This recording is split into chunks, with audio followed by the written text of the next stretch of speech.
Welcome back to MediaScience MYTH BUSTING. I'm your host, Philip Lomax, and I'm joined by Dr. Dwayne Varan.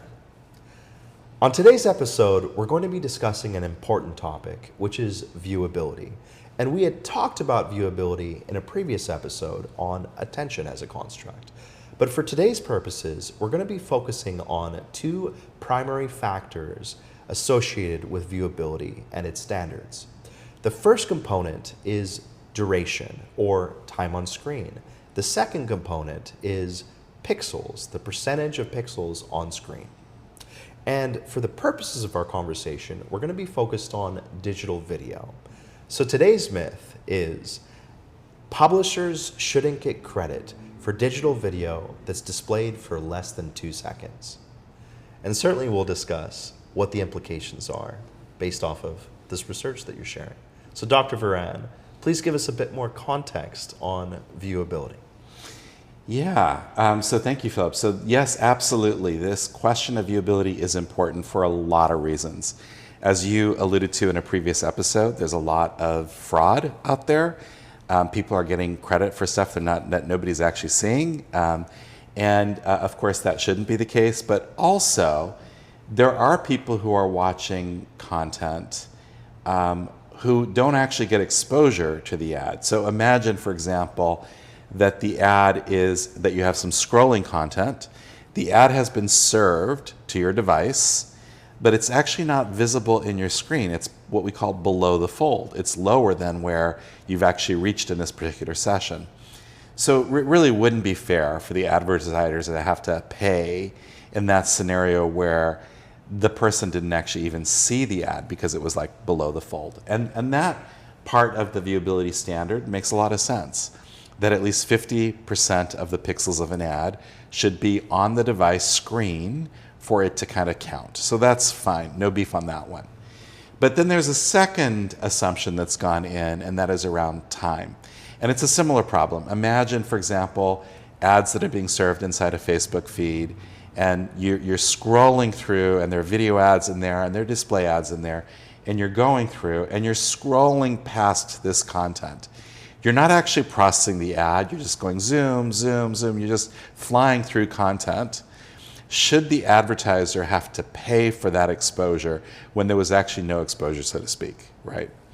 So what this industry body did is it created a standard for video ads that required that at least 2 seconds of the ad had to be seen. It doesn't have to be consecutive seconds, it could be at any point, but in totality, at least 2 seconds had to be seen.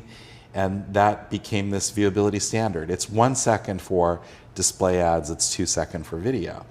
And the question really that we were grappling with at ESPN was, whether that is an appropriate standard. So ESPN approached us and wanted us to study that particular question, to understand whether people actually do view ads, video ads, if they occur in less than 2 seconds, for that portion of the time that is less than 2 seconds. So how did MediaScience go about tackling this particular question? Yeah, that's a great question. So we created interactive experiences, but what happened was the access to the exposure to the ad in that space was simulated for different time intervals. So we started from a half a second and we went all the way up to 4 seconds. And the reason that we went up to 4 seconds is we wanted to see what the full function looked like, not just what it looked like at 2 seconds or lower, but also higher, so we could understand how 2 was performing relative to the rest. Now, I want to emphasize that this is not about impact. It's not about effect. It's not about whether the ad was better liked if there was more time, or better remembered if there was more time. Everybody understands that, of course, more time is going to be better in terms of impact. The question is really about visual attention in this case, and whether people can actively process content if it is seen for less than 2 seconds.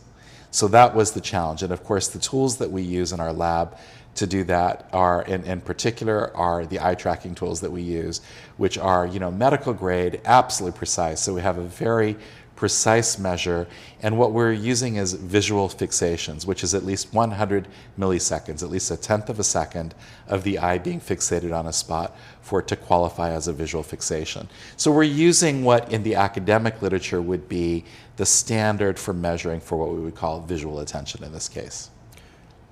And certainly you're going to need this type of precision instrumentation, especially for digital ads and digital video, right? Which might take up a very small portion of the screen as compared to something like eyes on screen. So Dr. Varan, what did we find in the research? Yeah, so what we found was that the assumption, and I use the word assumption here, because, and I might be wrong, but I'm not aware of any empirical eye tracking type of evidence that actually went into informing the standard in the first place. That's how really a standard like this should have been implemented. It really should have been implemented on the back of empirical evidence which demonstrated that processing the ad at less than 2 seconds did not occur, right? And we're not aware. We were particularly also sensitive to this from a lot of other work that we had done, where we had discovered that the first 2 seconds of an ad are actually more impactful than much of the rest of the ad, because viewers are making a go, no-go decision in those 2 seconds. And so they're actually more aware, more engaged with an ad in those first 2 seconds than they are for most of the rest of the ad. So penalizing the viewer for those 2 seconds from an empirical point of view really raises a lot of very serious questions. So we wanted to test that. So here you're looking at a chart in the study that we did for ESPN, which is looking at both print and on mobile, not print, digital and mobile, desktop and mobile. And we're looking at different intervals of time in terms of exposure. And the results are fascinating because they demonstrate that people actually begin to actively process the ad. That starts at the half-second mark. Wow. So even at half a second into the ad. Now it's not huge at that half-second mark, but people are actively starting to process it. And by 1 second, truly you have this effect of visual processing of the ad in motion. So on the back of this data, we would not have a beef if the standard was 1 second. However, at 2 seconds, we believe that actually the publisher is missing out on value that they're entitled to. There are people actually looking at that ad, processing the ad, and the publisher is being penalized for that because they're not getting credit for that exposure. At ESPN, they had estimated that that difference between the 1 second to the 2 seconds, that was costing them about 5% of their revenue. So you could say that the consequence of this to the industry potentially is the industry, the publishing industry, has lost 5% of its revenue because of this one tweak, if you will, in the standard. If not far more than that, Dr. Varan. Well, at least that's on the evidence that we have. So what are the implications of setting standards without empirical data to define these standards? So I wouldn't say that there wasn't empirical data. I'm sure that the MRC was looking at things like, log files and, behavioral responses and things like that. But again, remember, in this case, the assumption is about visual attention on the screen. So in this case, I think that there was a need for a higher quality of research to really shape and inform that standard. And I think the lack of that was problematic to the adoption of standards. So I think when it comes to standards, it's really important that we always adopt best-in-class standards because it's so consequential to an entire industry. In this case, if publishers are missing out on 5% of their revenue because of this one difference in terms of whether that standard was 1 second or 2 seconds, that's very consequential. A small mistake could lead to far greater implications in the long run. Today's episode was highly interesting and important. We discussed viewability and the importance of leveraging best-in-class research to help us inform standards that will impact the entire media universe. So Dr. Varan, our myth today was that publishers should not receive credit for video ads that are displayed for less than 2 seconds. What say you?